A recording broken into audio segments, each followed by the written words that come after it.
March 8, 1945. Remagen, Germany.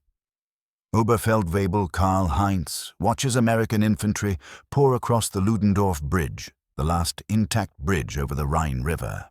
His orders are simple. Hold the eastern approach. Don't let the Americans establish a bridgehead. Reinforcements are coming. Heinz commands a single Panzer IV medium tank. 5-man crew. 30 rounds of ammunition. The Americans have 3 infantry battalions, tank destroyers, and air support. Reinforcements aren't coming. Heinz knows this, but he has his orders. So he positions his Panzer IV at the end of a narrow street 400 meters from the bridge and prepares to fight the entire U.S. 9th Armored Division. For the next 11 hours, 1 tank will hold a bridge, and the way this crew fights will become a case study in how determination and tactics can overcome impossible odds. The Ludendorff Bridge is the prize the Germans can't afford to lose and the Americans can't afford to not take. Every other bridge across the Rhine has been destroyed. The river is the last natural barrier protecting Germany. If the Americans cross, the war is over. The bridge was supposed to be demolished on March 7th. Explosives were set. The detonator was pushed. Nothing happened. A second attempt partially damaged the structure, but didn't drop it. American tanks crossed before German engineers could try again. By the morning of March 8th, over 8,000 American troops are across the Rhine. They're establishing defensive positions on the eastern shore, preparing to hold the bridgehead until more forces can cross. Heinz's Panzer IV is part of a reconnaissance unit that was supposed to be 30 kilometers south. His commander diverted north when they heard about Remagen. By the time they arrive, the Americans already control the bridge. The rest of Heinz's unit is ordered to attack the bridge from the south. Heinz is told to position at the main road junction on the eastern approach and prevent American vehicles from moving inland. It's a suicide mission. Everyone knows it. The crew knows it. Heinz knows it, but nobody argues. These are Wehrmacht soldiers in March 1945. The war is lost, but they still have orders. Heinz positions his Panzer IV in a narrow cobblestone street between 2 stone buildings. The tank is hull down, only the turret exposed. The 75mm gun covers the main road from the bridge range. 400 meters. Perfect ambush position. At 7:15 a.m., the first American vehicle appears. M4 Sherman tank, leading a column of half-tracks and trucks.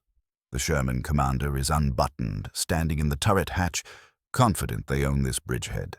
Heinz's gunner, Unteroffizier Ernst Becker, centers the sight on the Sherman's front glacis.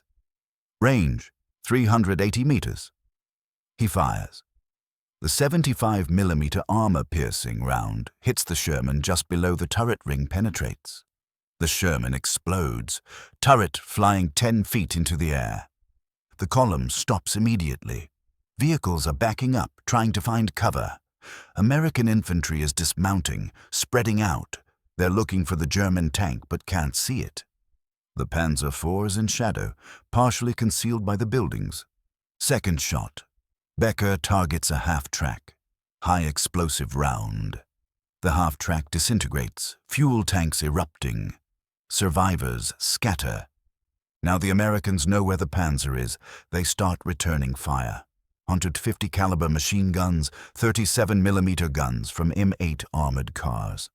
Rounds are sparking off the Panzer's armor and the buildings around it. But the Americans can't penetrate the Panzer's frontal armor with small arms. They need tanks or tank destroyers. Those are still on the western side of the bridge, waiting to cross. For the next hour, Heinz's crew fights from that position. Every time an American vehicle tries to move down the road, Becker destroys it. He's methodical, professional, picks his shots, makes every round count.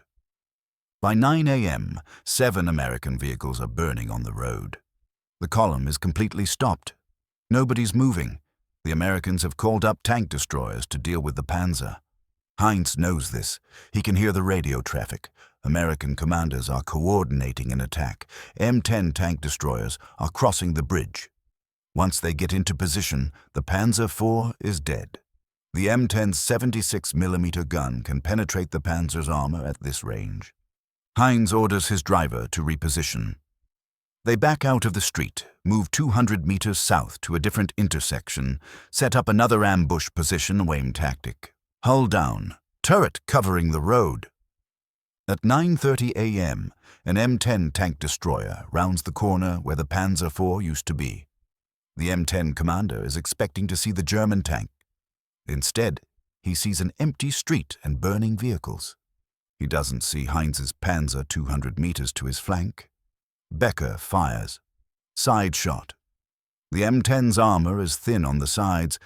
The 75mm round penetrates easily. The M10 brews up, ammunition cooking off. The Americans are frustrated now. They've got overwhelming force, but they can't bring it to bear. The streets are too narrow for maneuver. The German tank keeps repositioning. Every time they think they've got it located, it moves. By noon, Heinz's crew has destroyed 11 American vehicles. They're down to 14 rounds of ammunition. The Americans are probing from multiple directions now, trying to flank the Panzer.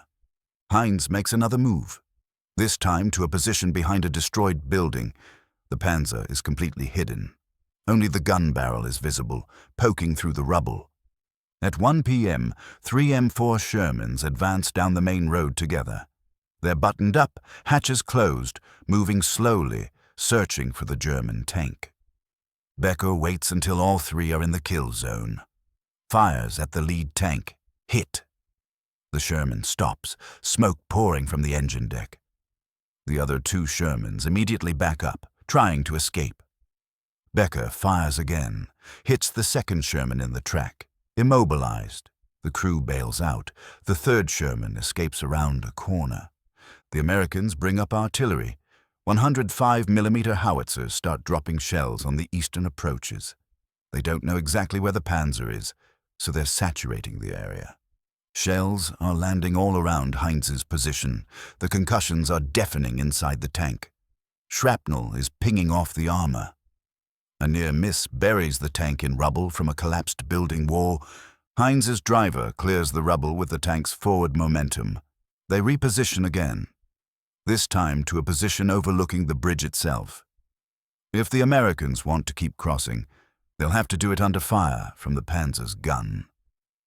At 3 p.m., the Americans try to rush the bridge with infantry and half-tracks. Heinz's machine gunner opens up with a hull-mounted MG-34 Becker, fires high-explosive shells into the packed vehicles. The attack stalls. Bodies and burning vehicles litter the bridge approach. By 4 p.m., Heinz is down to 4 rounds of ammunition. The crew is exhausted. They've been fighting for 9 hours.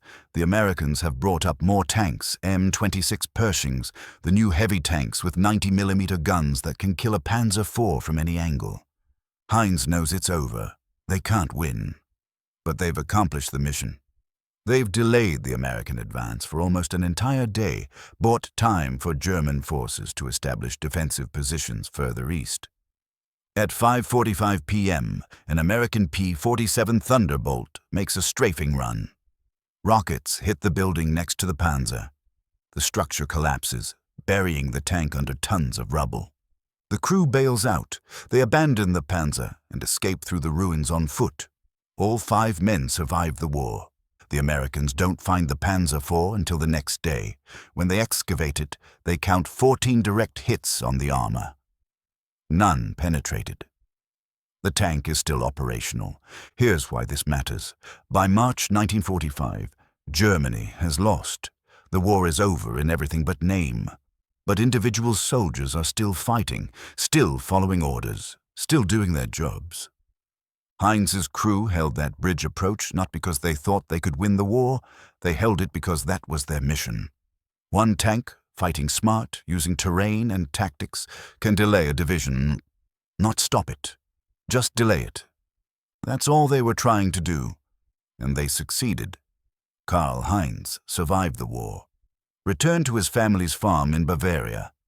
Never talked much about Rem again. When asked, he'd say he did his duty. That's all. The Panzer IV was eventually recovered and scrapped. No one thought to preserve it, but the story remains in American and German military records. 1 tank, 5 men, 11 hours, 13 destroyed vehicles, 8,000 American troops delayed. Because sometimes holding the line doesn't mean winning. Sometimes it just means making the enemy work for every meter. And sometimes that's enough.